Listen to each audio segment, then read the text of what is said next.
பூதாகரமான பிரச்சனை. இது கொஞ்சம் கான்ட்ரவர்சியான கைடன்ஸ், ஆனா உண்மை இதுதான். 10th 12th engineer. நித்யானந்தா குலக்கல்வி முறையை ப்ரமோட் பண்றாரு. ஆமா,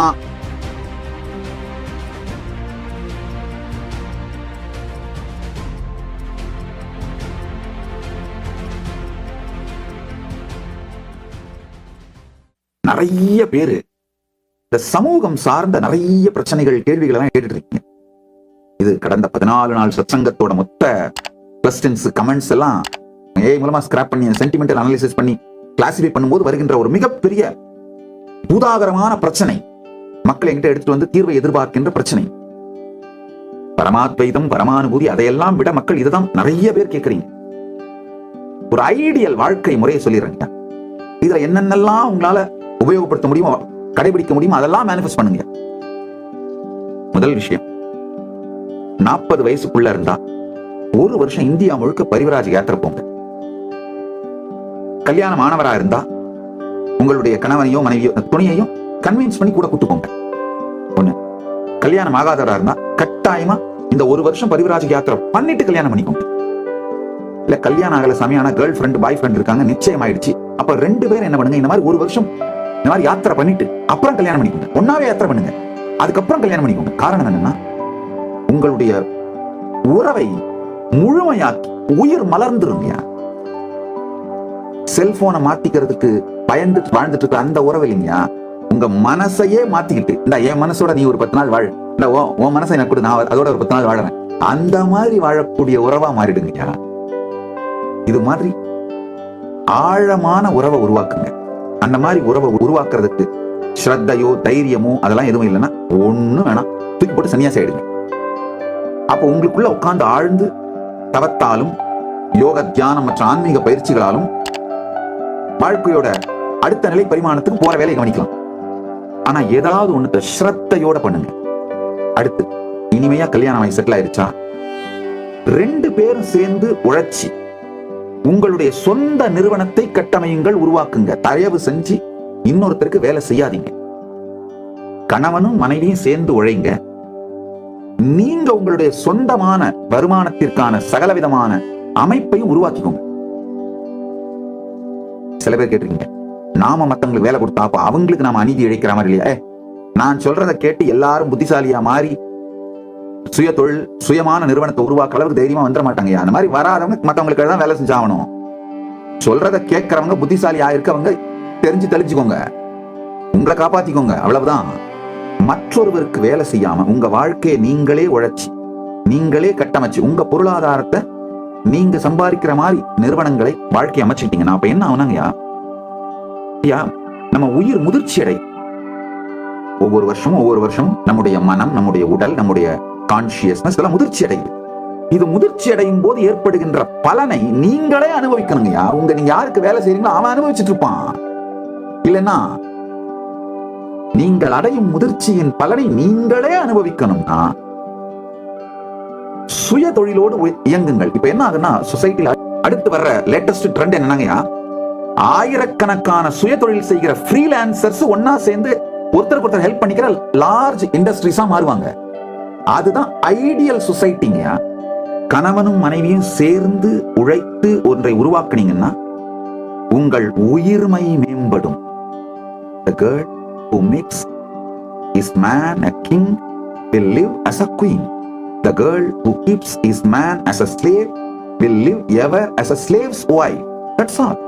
அதனால இன்னொருத்தருக்கு வேலை செய்யாதீங்க, நீங்க 2 பேரும் உழைத்து உங்க வாழ்க்கையை கட்டமைங்க. அப்ப என்னன்னாங்க, உங்களுடைய உடல் நலத்துக்காக யோகா பண்றது, மனநலம் உயிர் நலத்துக்காக பூஜை பண்றது, உங்களுடைய ஆன்மீக சாதனைகள், உங்கள் வாழ்க்கையின் உயர்மை தேடுதல், இது எல்லாத்துக்கும் உங்களுடைய தொழில், பணம், இந்த வியாபாரம் போன்றவைகள் தடையாக இருக்காம உங்களால அழகா அந்த பிரையாரிட்டிஸ் அட்ஜஸ்ட் பண்ணிக்க முடியும். பணத்துக்காக உங்களுடைய நேரத்தை மத்தவங்களுக்கு வித்தீங்கன்னா உங்க வாழ்க்கைய விக்கிறீங்கயா. இப்ப நேச்சுரலா என்ன பண்ணுவீங்க, யோகா பண்ண முடியாது, இல்ல நீங்க நினைக்கிற மாதிரி உணவு சமைச்சு சாப்பிட முடியாது, எதுவுமே உங்க கண்ட்ரோல் இருக்காது, நாசமா போக வேண்டியதா போகும். அதெல்லாம் அவுட்டேட்டட் லைஃப் ஸ்டைலுங்க, முடிஞ்சிருச்சு. இந்த ஜாவா முருகேசன் லைஃப் ஸ்டைல் அவுட்டேட்டடு.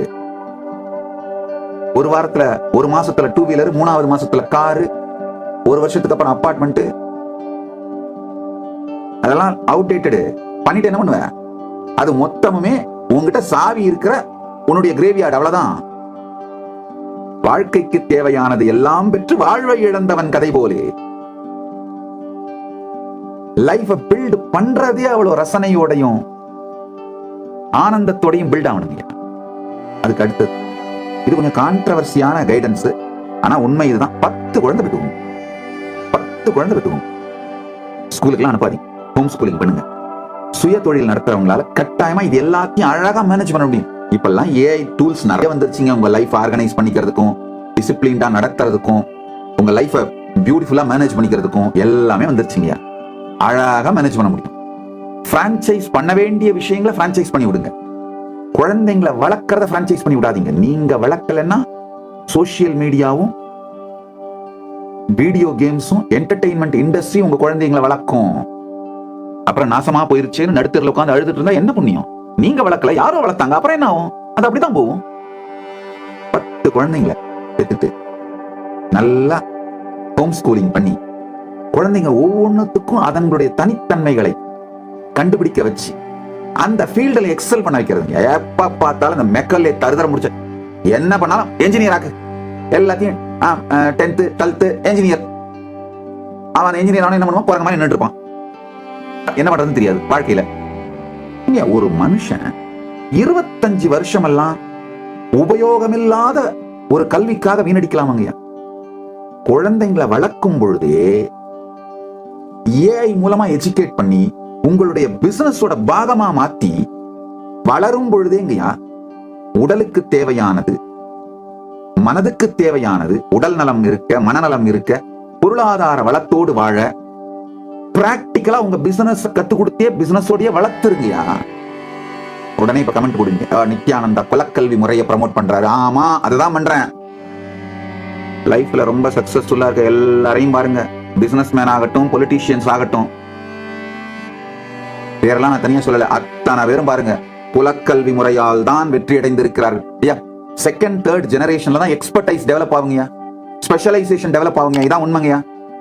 அதனால என்ன பிசினஸ் பாக்குறீங்களோ உங்க குழந்தைங்களுக்கு சிறு வயதுல இருந்தே அந்த துறை அறிவு அதை கொடுத்து வளர்க்கும் பொழுதே அந்த மாதிரி வளர்த்துருங்கயா.